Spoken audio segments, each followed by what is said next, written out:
มื่อลมพัดมาแสงจันทร์นวล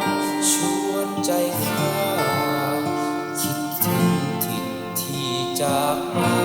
คิดถึงท้องนาบ้านเรือนที่เคยเนาเลไลร้องดังฟังว่าเสียงเจ้าที่เฝ้าครวญหาลมเอ่ยช่วยพากระซิบข้างกายข้ายังคอยอยู่ไม่นานมีเลือนห่างจากเคลื่อนคลาย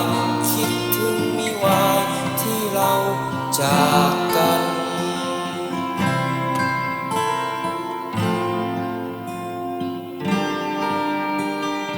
เพราะความดีของการทำทานไม่ได้อยู่ที่วัตถุแต่อยู่ที่จิตใจ